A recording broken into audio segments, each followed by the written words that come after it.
তো আমাদের এনার্জি চ্যাপ্টারের রিভিউর মধ্যে ফার্স্ট স্টেজ আমাদের চ্যাপ্টার 14, হ্যাঁ চ্যাপ্টার 14 এর মধ্যে কি আছে? চ্যাপ্টার 14 হলো এনার্জি ট্রান্সফারস। হ্যাঁ চ্যাপ্টার 14 হলো সরি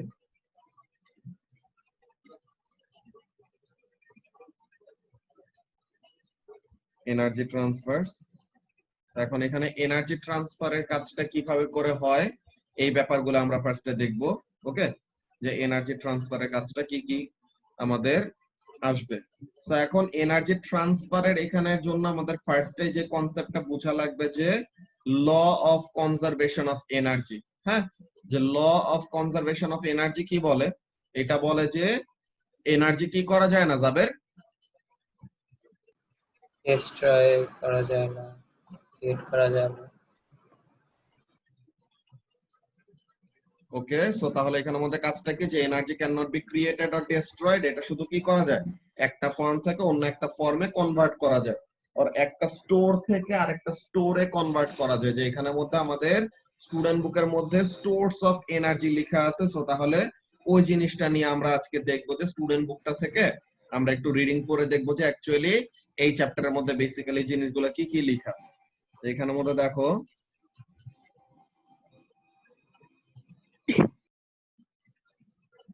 যে ফার্স্টে energy resources and energy transfer.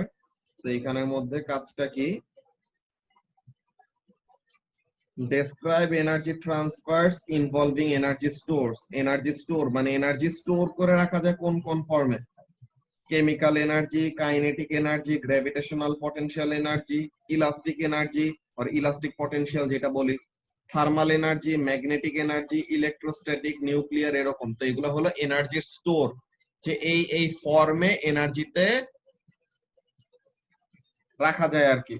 আর একটা ফর্ম থেকে আরেকটা ফর্মে ট্রান্সফার করার জন্য, একটা ফর্ম থেকে আরেকটা ফর্মে ট্রান্সফার করার জন্য মেকানিক্যালি ট্রান্সফার করা যায়, ইলেকট্রিক্যালি ট্রান্সফার করা যায়, বাই হিটিং উইথ প্রসিডিওরে ট্রান্সফার করা যায়, রেডিয়েশন দিয়ে ট্রান্সফার করা যায়। সো তাহলে আমাদের এনার্জি ট্রান্সফার আর এনার্জি স্টোর এই দুইটার মধ্যে ডিফারেন্স গুলো আমাদের বুঝতে হবে। যে এনার্জি ট্রান্সফার কোনগুলাকে বলি? এনার্জি ট্রান্সফার বলি যে যেই প্রসেসে আমাদের একটা ফর্ম থেকে অন্য একটা ফর্মে কনভার্ট হবে। হ্যাঁ, এনার্জি ট্রান্সফার বলে ওইটাকে যেই প্রসেসে কি হবে, একটা ফর্ম থেকে আরেকটা ফর্মে ট্রান্সফার হবে। আর স্টোর কি জিনিস? এনার্জির ফর্ম গুলাকে আমরা স্টোর বলতেছি, যে chemical energy is a form of energy.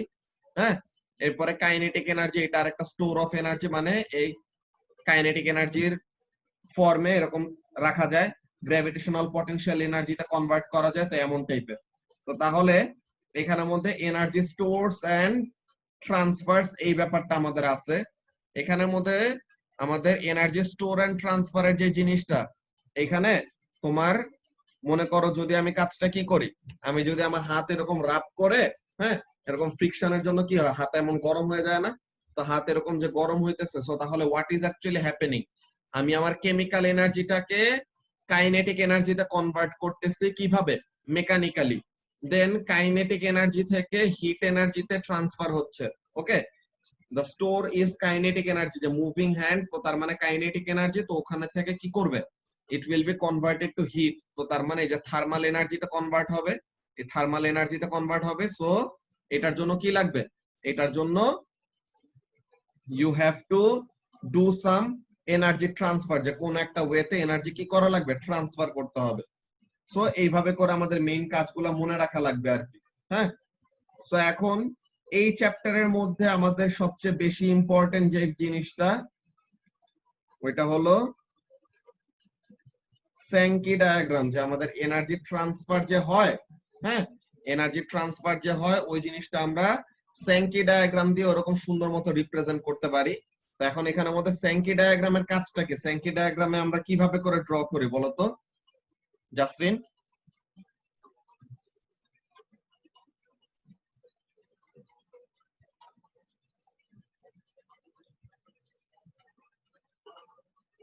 জাসরিন,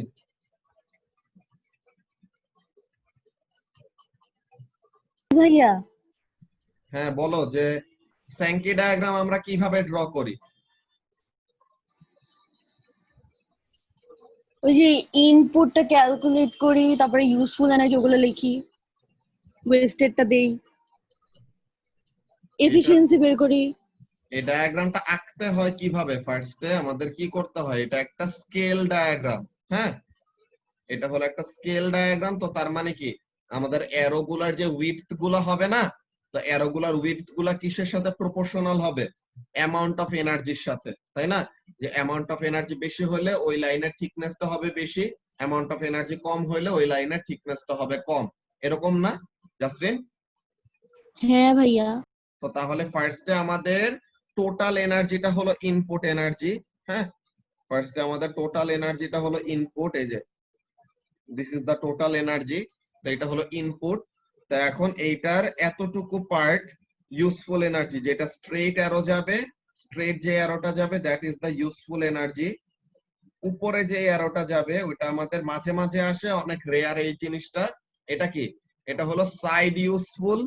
ওকে, এটাকে সাইড ইউজফুল বলে, অর এটাও বলে যে নাইদার ইউজফুল নর ওয়েস্টেড। যে এই এনার্জি পুরাপুরি আমাদের ইউজফুল এনার্জি যে এমনও বলতে পারবো না, বিকজ এটা আমাদের মেইন মোটিভ না। যে আমরা যে মেশিনটা বা যে এনার্জি ট্রান্সফারের প্রসিডিওরটা নিয়ে কাজ করতেছি, যে সাপোজ আমরা একটা যে ইলেকট্রিক কার, হ্যাঁ, ওর একটা নর্মাল পেট্রোল বিয়ারিং কার, তো এটার মধ্যে আমরা কি দেই? আমরা কেমিক্যাল এনার্জি দেই।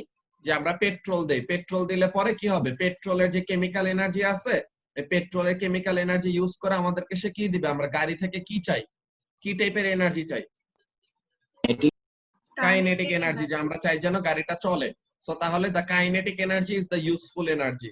এখন গাড়িটা চলতে সময়, হ্যাঁ, গাড়িটা চলতেছে, তো এখন আমরা গাড়ির ভিতরে আছি, আমাদের তো এখন এসির বাতাস না খেলে পরে ভালো লাগে না, তো গাড়ির ভিতরে আমরা এসি ছাড়ি। হ্যাঁ, এরপর আমরা কি করি? গাড়ির ভিতরে লাইট ইউজ করি, গাড়ির ভিতরে রেডিও ছাড়ি বা মিউজিক প্লেয়ার ছাড়ি। সো তাহলে এইসব জিনিস কি, এটা তো আমাদের পুরোপুরি ওয়েস্টও যাইতেছে না, কিন্তু এটা আমাদের গাড়ি কেনার মেইন মোটিভ না।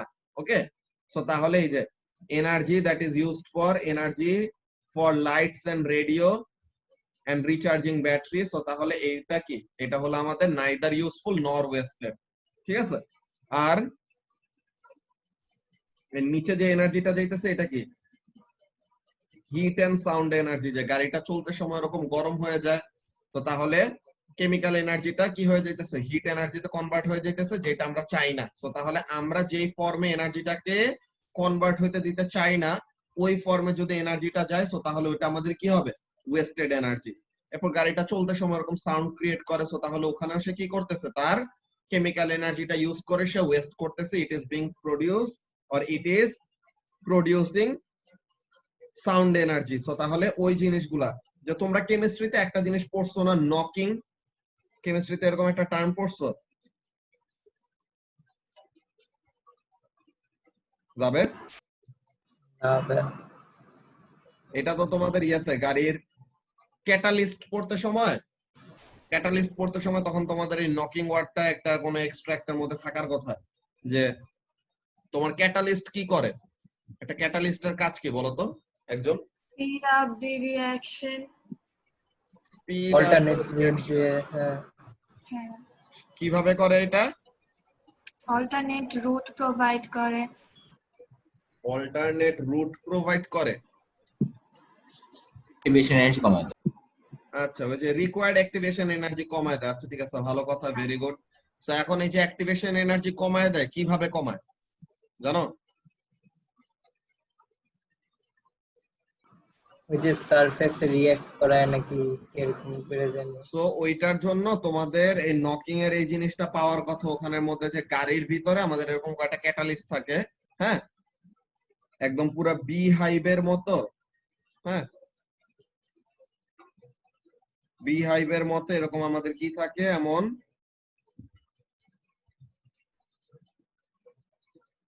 একটা শেপের ক্যাটালিস্ট থাকে, যেখানের মধ্যে কি হবে, যেখানের মধ্যে তোমার গাড়ির যে ফিউয়েল গুলা বার্ন করা হয়, গাড়ির ওই ফিউয়েল গুলা কি করবে? অনেক তাড়াতাড়ি বার্ন করবে। গাড়ি যদি ওরকম বার্ন না করে, আগে গাড়ির ভিতরে কি ইউজ করা হইতো? আগে গাড়ির ফিউয়েলের মধ্যে লেড থাকতো। তো লেড থাকলে পরে কি হয়? লেড থাকলে পরে তখন ইঞ্জিন পুরোপুরি ওই ফিউয়েলটাকে বার্ন করতে পারে না, তো তখন এরকম নকিং সাউন্ড হয়। ঠিক আছে, তখন এরকম নকিং সাউন্ড আসে ইঞ্জিনের থেকে। তো ওই জিনিসটা অ্যাভয়েড করার জন্য এখন কি করে, এখন আমাদের ফিউয়েল গুলাকে আরো ক্লিন রাখে, যেন কি না হয় এরকম নকিং সাউন্ড বা এরকম ওয়েস্টেড এনার্জি প্রডিউস না হয়। ঠিক আছে, সেরকম অনেকগুলা জিনিসই তোমাদের ওরকম স্টুডেন্ট বুকে মোস্ট প্রবাবলি এটা চেঞ্জ করে দিছে, এখন মনে হয় না, এর জন্য তোমরা দেখো না। তোমরা কি সবাই স্টুডেন্ট বুক গুলা পড়ছো সবগুলা সাবজেক্টের, তোমাদের যে যে সাবজেক্ট গুলো আছে? ছিলাম স্যার, নকিং নাই। আচ্ছা, সো বাকি সাবজেক্ট গুলার যে ফিজিক্সের স্টুডেন্ট বুকটা কি তোমাদের রিডিং করা হয়েছে পুরাটা?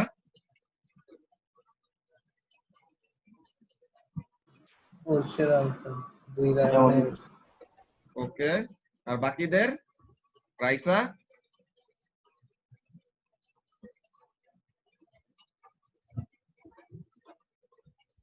রাইসা পড়ছো স্টুডেন্ট বুক?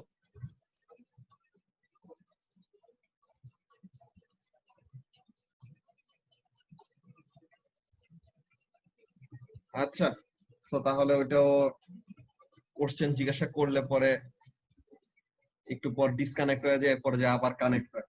আচ্ছা ঠিক আছে, সমস্যা নেই।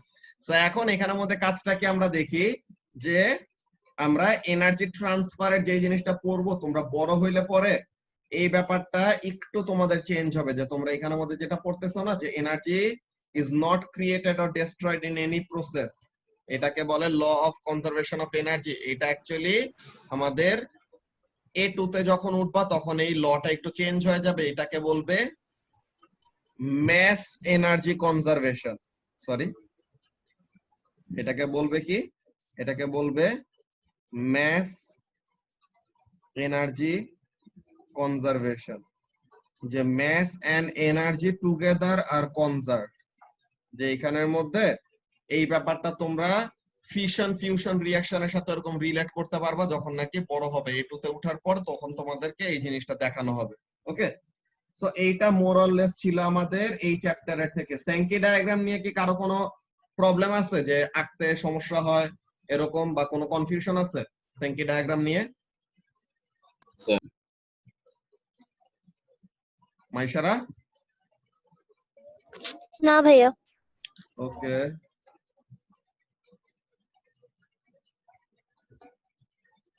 আচ্ছা এফিশিয়েন্সির ফর্মুলাটা বলো তো, কে বলবা? মতখোর বলো, what is the formula of efficiency?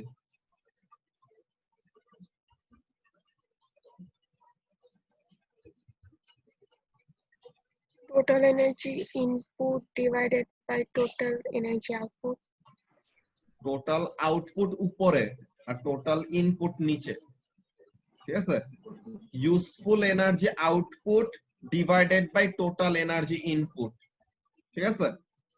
যে ফর্মুলাটা কি, ইউজফুল এনার্জি আউটপুট, যে useful energy output divided by total energy input into 100। So এটা করলে পরে আমরা কি পাবো, এটা করলে পরে আমরা পাবো এফিশিয়েন্সি ইন পার্সেন্টেজ। আর তুমি এটাকে কি ফর্মে রাখতে পারো, তুমি এটাকে রেশিও ফর্মেও রাখতে পারো, তখন শুধু কি করবা না, 100 দিয়ে মাল্টিপ্লাই করবা না। বুঝতে পারছো?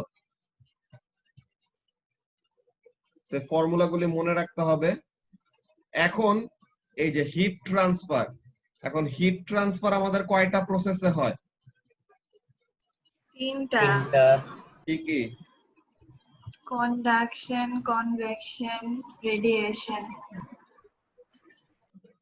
কন্ডাকশন প্রসেসে কিসের কিসের মধ্যে দিয়ে হিট ট্রান্সফার হইতে পারে বলো তো? Solid, liquid, gas. Solid, liquid, gas, তিনটার ভিতর দিয়ে কি হইতে পারে, কন্ডাকশন প্রসেসে হিট ট্রান্সফার হইতে পারে। কিন্তু সবচেয়ে ভালো হয় কার ভিতর দিয়ে? সলিড। সলিড। কেন? ওইটা closely packed, so adjacent particles গুলোর ভিতর মানে হিট ট্রান্সফার হতে পারে বেশি এফিশিয়েন্টলি। Very good. এরপরে কনভেকশন প্রসেস, কন্ডাকশন প্রসেস তো বললা, এখন কনভেকশন প্রসেস কিভাবে কাজ করে? লিকুইড গ্যাসের মধ্যে, হ্যাঁ বলো, জাবের বলো। যে লিকুইড আর গ্যাসের মধ্যে হিট হইলে দেন লেস ডেন্স হয়ে যায়, দেন উপরে উঠে যায়। হিট লেস ডেন্স কেন হয়?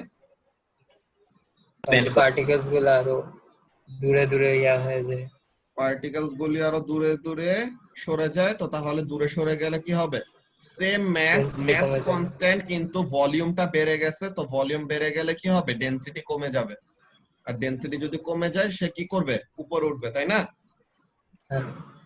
তো তাহলে ডেনসিটি কমে গেছে, সো তাহলে ওটা উপরে উঠতেছে, আর যার ডেনসিটি বেশি সে কি করবে? নিচে নামবে। দেন ওইভাবে করে আমাদের একটা কনভেকশন কারেন্ট সেট আপ হবে, এন্ড এইভাবে কি হবে? হিট ট্রান্সফার হইতে থাকবে through out the liquid or through out the gas, যেটাই হোক। ওকে, এইখানের মধ্যে আমাদের ফার্স্টে কন্ডাকশন প্রসেসের এটা দেখো। এই অ্যাক্টিভিটি 1টাকে সবাই রিডিং করছিলা স্টুডেন্ট বুক থেকে?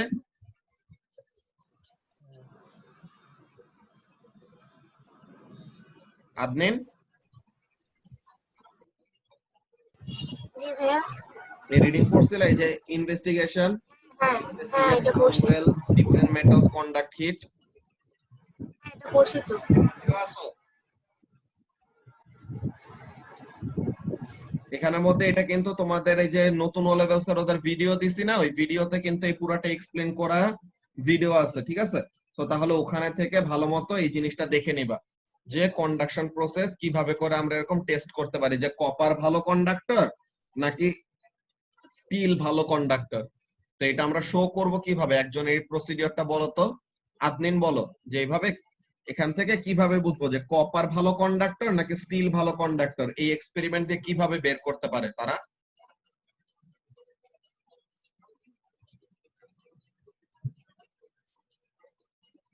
আদনিন,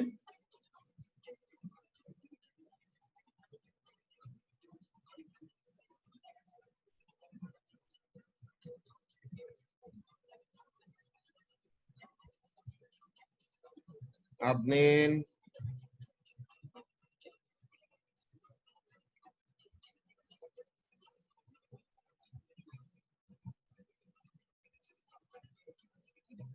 আচ্ছা কথা শোনা না গেলে তাহলে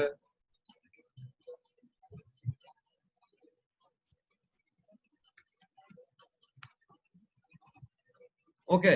সো তাহলে এখানের জন্য এটা কে বলবে? এটা শৈলী পড়ছো বইয়ের এই পার্টটা?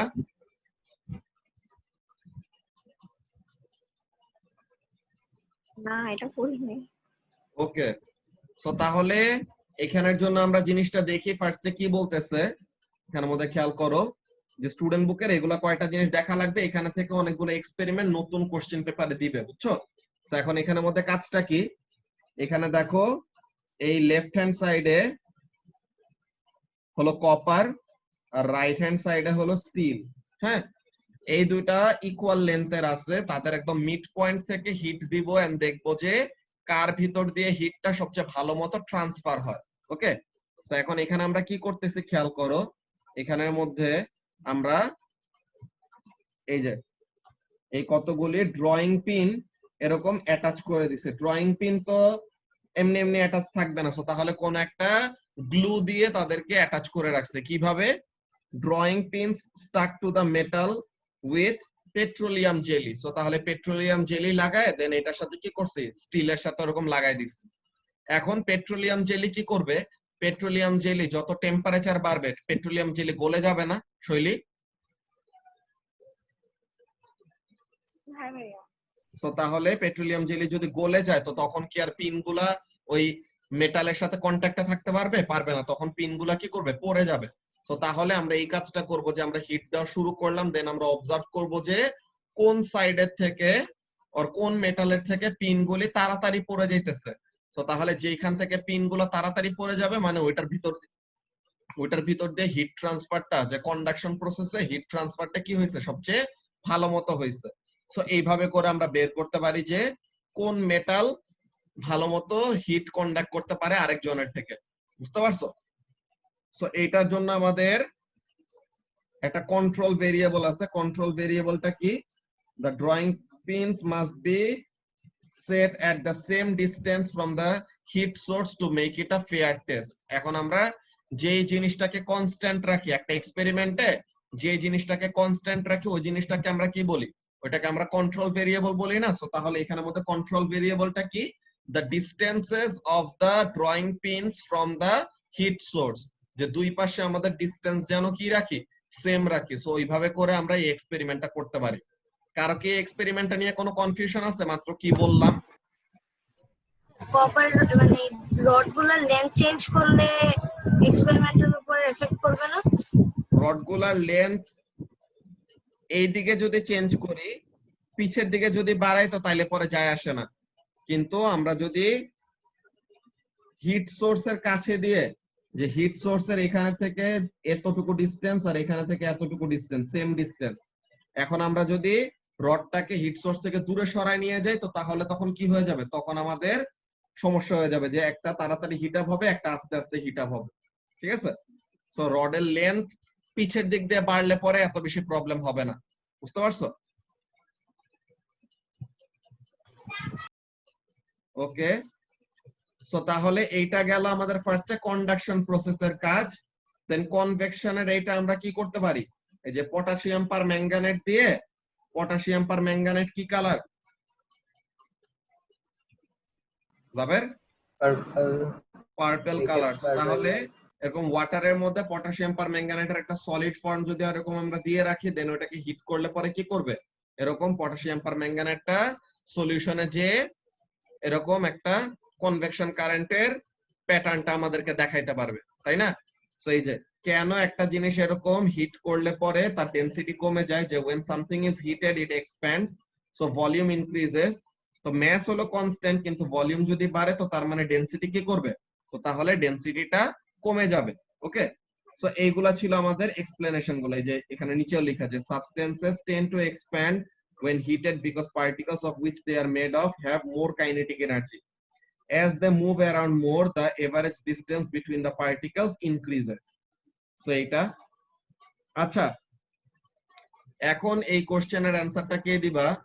এই কোশ্চেনের অ্যানসার দিবা নাহিফা। ওকে, নাহিফা বলো যে একটা রুমের মধ্যে তুমি এসি লাগাবা, এখন এসিটা রুমের কোন জায়গায় প্লেস করবা? কোশ্চেনটা বুঝি নাই কি? তুমি একটা রুমের মধ্যে এসি লাগাবা, এয়ার কন্ডিশনার, এখন এয়ার কন্ডিশনারটা রুমের কোন জায়গায় প্লেস করবা? রুমে সবার উপরে। রুমের কেন? কারণ এসি থেকে হচ্ছে কোল্ডার এয়ার বের হয় আর কোল্ড এয়ার বেশি ডেন্স, যে কারণে ওটা নিচের দিকে ট্রাভেল করতে থাকে। ওকে, ভেরি গুড। সো তাহলে এখানের মধ্যে কাজটা কি, নাইফা যে জিনিসটা বলছে যে সে রুমে যদি এয়ার কন্ডিশনার লাগায় তো তাহলে এয়ার কন্ডিশনার রুমের উপরের দিকে প্লেস করবে। কেন উপরের দিকে প্লেস করে? বিকজ আমাদের যেই এয়ারের ডেনসিটি বেশি ওই এয়ার কোথায় থাকে, উপরে থাকে নাকি নিচে থাকে? রাইসা?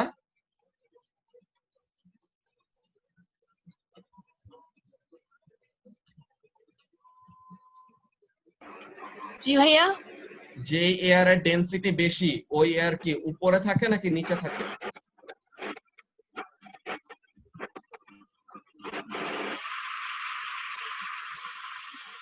নিচে। নিচে ডেনসিটি বেশি তো তাহলে নিচে থাকবে, আর ডেনসিটি যদি কম থাকতো তো তাহলে উপরে থাকবে, তাই না? সো এখন তোমার উপরে আছে ওয়ার্ম লেস ডেন্স এয়ার আর নিচে আছে কোল্ড মোর ডেন্স এয়ার। তো এখন তুমি কি করতে চাও, পুরা রুমের টেম্পারেচারটা কমাইতে চাও। এখন এই যে তোমার উপরে যে ওয়ার্ম লেস ডেন্স এয়ারটা আছে ওইটা কি থাকবে, এয়ার কন্ডিশনারের কুলিং সার্কিটের একদম কাছে। সো তাহলে উপরে যে ওয়ার্ম এয়ারটা আছে ওই ওয়ার্ম এয়ারকে কুলিং সার্কিটটা, যে এসির কুলিং সার্কিটটা কি করবে, উপরের এয়ার গুলাকে ঠান্ডা করে দিল। তো উপরের এয়ার গুলো গরম ছিল, সো তাহলে তারা যদি এখন ঠান্ডা হয়ে যায় সো তাহলে কি করবে, তাদের ডেনসিটি বেড়ে যাবে। ঠান্ডা হয়ে গেলে কি করবে, পার্টিকেল গুলি কাছাকাছি চলে আসবে, সো তাহলে ডেনসিটি বেড়ে যাবে। সো তখন কি করবে, ওই এয়ারটা নিচে নামবে। উপরের এয়ার ঠান্ডা হয়ে মোর ডেন্স হয়ে নিচে নামলো, আর নিচের এয়ারটা কি করবে, নিচের এয়ারটা উপরে উঠবে। সো এইভাবে করে উপরে যে আবার সে এয়ার কন্ডিশনারের কুলিং সার্কিটের কাছে ঠান্ডা হবে, দেন আবার এই সার্কুলেশনটা আমাদের কন্টিনিউয়াসলি চলতেই থাকবে। বুঝা গেছে? সো এইটা হলো বেসিক্যালি আমাদের ছিল কিসের, এয়ার কন্ডিশনারের কাজ। সো তাহলে রুমে যদি একটা হিটার লাগাই, মতখর যদি আমরা রুমে একটা হিটার লাগাই তো তাহলে হিটারটাকে রুমের কোন জায়গায় প্লেস করব? নিচে। নিচে। কেন? বিকজ নিচে আমাদের কোন এয়ার থাকবে? কোল্ড মোর ডেন্স এয়ারটা থাকবে। সো তাহলে নিচে হিটারটা লাগালে কি হবে? হিটারটা ওই নিচের ঠান্ডা এয়ারটাকে হিট আপ করবে। সো তাহলে তাকে লেস ডেন্স করে উপরে পাঠিয়ে দিবে, এন্ড উপরের এয়ারটা নিচে নামবে, নিচে নামার পর সে আবার হিট আপ হবে হিটারকে দিয়ে। তো এই কন্টিনিউয়াস প্রসেসটা চলতে থাকে। আচ্ছা, তোমরা তো সি বিচের ওইদিকে অর সি এর কাছাকাছি যে জায়গাগুলোতে মানুষরা থাকে ওখানের মধ্যে তারা একটা জিনিস ফিল করে, কি জিনিস? যে দিনের বেলা সি থেকে ল্যান্ডের দিকে একটা বাতাস আসে। হ্যাঁ, সি থেকে ল্যান্ডের দিকে একটা বাতাস আসে, এটাকে বলে অনশোর ব্রিজ। আর যখন নাকি রাতের বেলা হয় তখন ল্যান্ডের থেকে টুয়ার্ডস দ্য সি একটা বাতাস যায়, এটাকে বলে অফশোর ব্রিজ। তো এখন এই জিনিসটা কেন হয় এটা বলতে পারবা? কে বলবা? পর্ষিয়া বলো।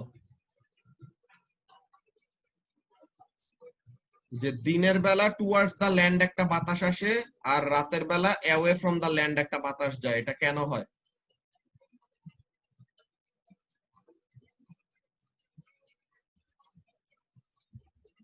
পর্ষিয়া?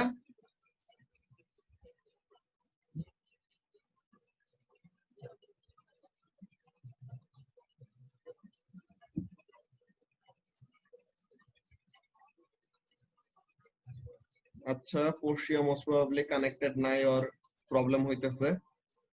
তো এখন তোমরা তোমাদের মধ্যে তাহলে কে বলবে এখন?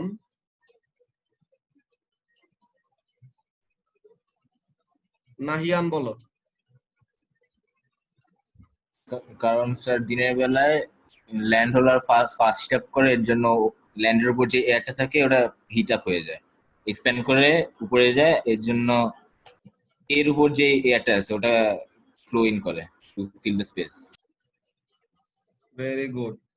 এখানের মধ্যে তো ডায়াগ্রামের মধ্যে আমাদের লিখাই আছে জিনিসগুলা, যে দিনের বেলা ল্যান্ড কি করবে? ল্যান্ড তো সলিড, সো তাহলে দিনের বেলা সানের যে হিটটা আসে ওই হিটের জন্য ল্যান্ডটা অনেক তাড়াতাড়ি হিট আপ হয়ে যায়। সো তাহলে ল্যান্ডের উপরে যে এয়ারটা আছে ওই এয়ারটাকে হিট আপ করে উপরে তুলে দেয়।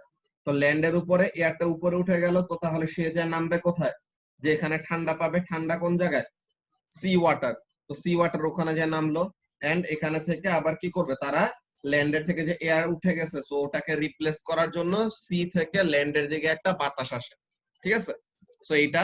এন্ড রাতের বেলা কি হয় নাহিয়ান? রাতের বেলা ল্যান্ড লুজেস মোর হিট মোর কুইকলি, ল্যান্ডটা তাড়াতাড়ি ঠান্ডা হয়ে যায়। ঠিক আছে? রাতের বেলা ল্যান্ড অনেক তাড়াতাড়ি ঠান্ডা হয়ে যায়। সো তাহলে ওয়ার্ম থাকে কে? ওয়ার্ম থাকে হলো সি ওয়াটার। সো তাহলে সি ওয়াটার রাতের বেলা ল্যান্ডের তুলনায় গরম। সো তাহলে কি হবে? সি ওয়াটারের উপরে যে এয়ারটা আছে ওই এয়ারটাকে হিট আপ করে উপরে তুলে দিল, ওইটা যে এসে নামবে কোথায়? ঠান্ডা জায়গায়। যে কোল্ড এয়ার ওখানের মধ্যে নামলো ল্যান্ডের ওইদিকে। এখন তাহলে সি এর উপরে যে এয়ারটা ছিল ওই এয়ারটা যে উপরে চলে যাইতেছে, এখানে একটা এয়ারের গ্যাপ ক্রিয়েট হইতেছে না? তো তাহলে ওই এয়ারের গ্যাপটাকে ফিল আপ করার জন্য কি করে? ল্যান্ডের থেকে সি এর দিকে কি করে? একটা বাতাস যায়। বুঝছো? তো তাহলে এইভাবে করে বেসিক্যালি আমাদের এই টু অনশোর ব্রিজ আর অফশোর ব্রিজের এই এক্সপ্লেনেশন গুলা দেওয়া যায়। এগুলা তো তোমাদের ক্লাস 7 এ পড়ছিলে একবার না জাবের? হ্যাঁ, ক্লাস 7 এ এই জিনিসটা তোমাদের পড়ার কথা। ওকে, সো তাহলে এইটা একটা জিনিস। এখন রেডিয়েশন। এখন রেডিয়েশনের কাজটা কি? রেডিয়েশনের প্রসেসটা কিভাবে কাজ করে কাবিও? ইনফ্রারেড ওয়েভস এনার্জি ট্রান্সফার করে, হিট এনার্জি। ওকে, এটা কোন মিডিয়ামের ভিতর দিয়ে যায়?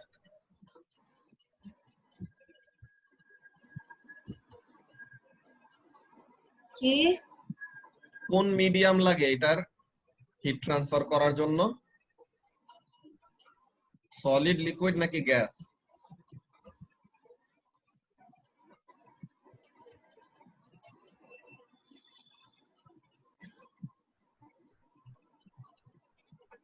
কাবিও বুঝতে পারছো কি জিজ্ঞাসা করছি?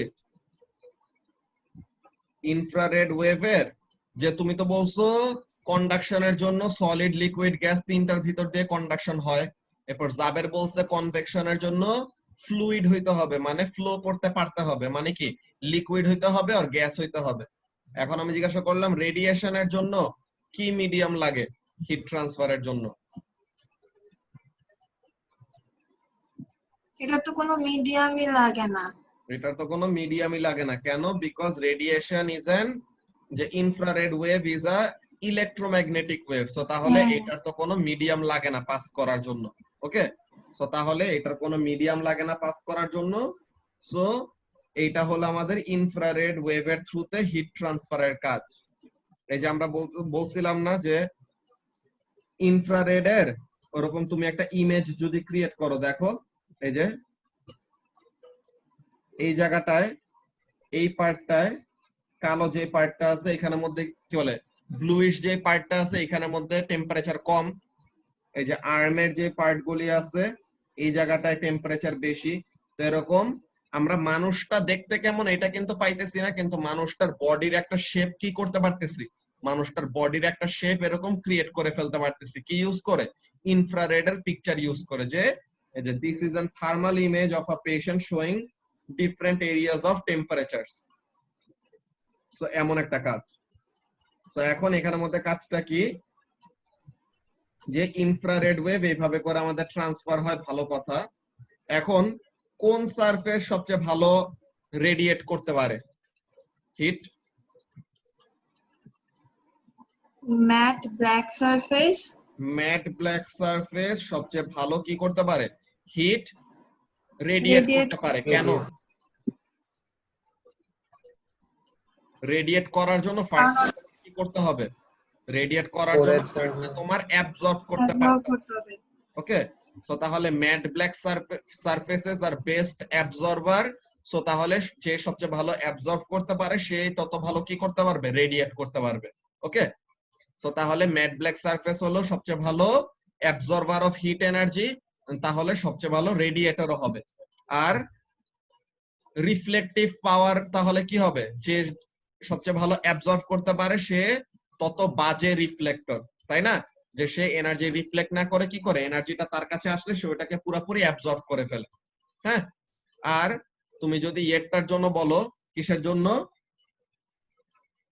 ভালো রিফ্লেক্টর, ভালো রিফ্লেক্টর কোন সারফেস?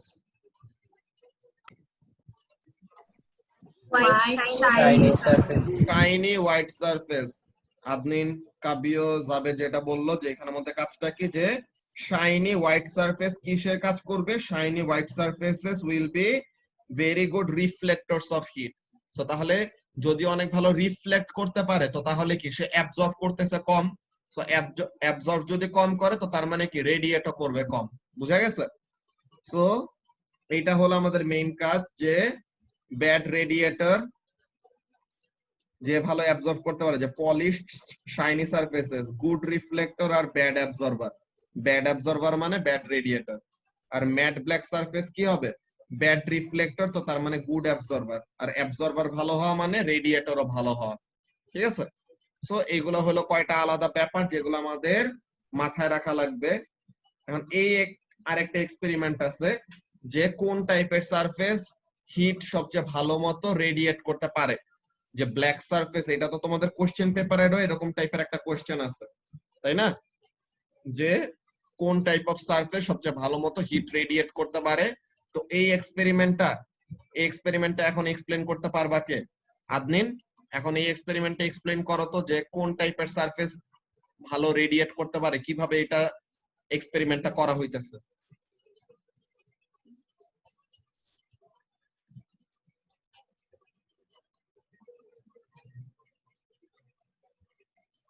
আদনিন,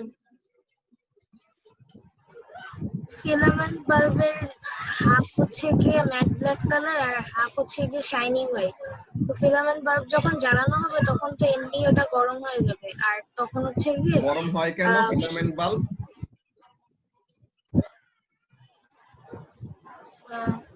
হিটিং ইফেক্ট অফ কারেন্টের জন্য, তাই হিটিং না? Effect of current. হ্যাঁ, হ্যাঁ, তো ওইটার কারণে ম্যাট ব্ল্যাক সারফেস হচ্ছে গিয়ে অ্যাবজর্ব করে ফেলতে পারবে এটা।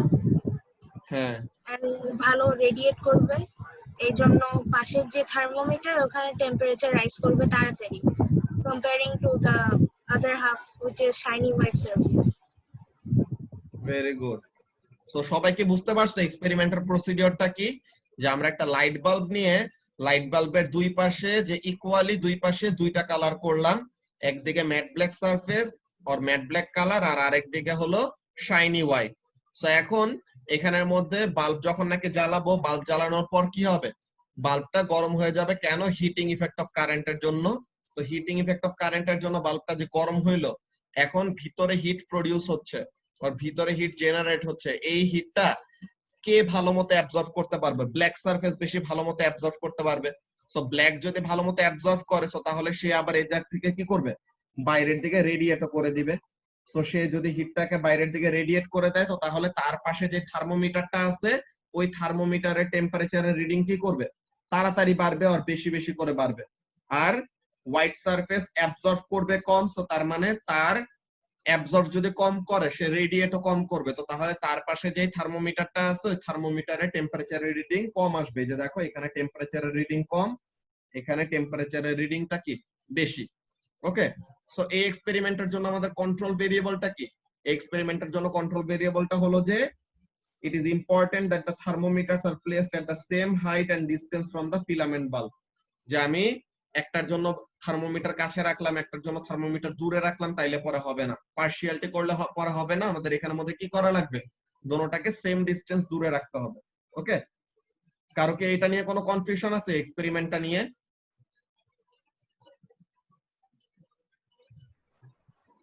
না। ওকে, সো তাহলে this is more or less the chapter, sorry half of the chapter. এটা এখানে আরো ইম্পর্টেন্ট একটা জিনিস আছে, কিসের? Energy efficient houses. হ্যাঁ, এনার্জি এফিশিয়েন্ট হাউসেস। এখানে এনার্জি এফিশিয়েন্ট হাউসের এইটা ফার্স্টে তোমরা ওই ভিডিওটা যেটা নাকি যেটা বললাম যে নতুন ও লেভেলস এর ওদের জন্য যেটা বানানো হয়েছে, ওই ভিডিওগুলো দেখবা। আমরা নেক্সট ক্লাসে আমরা 1.5 ঘন্টা টাইম নিয়ে করাবো।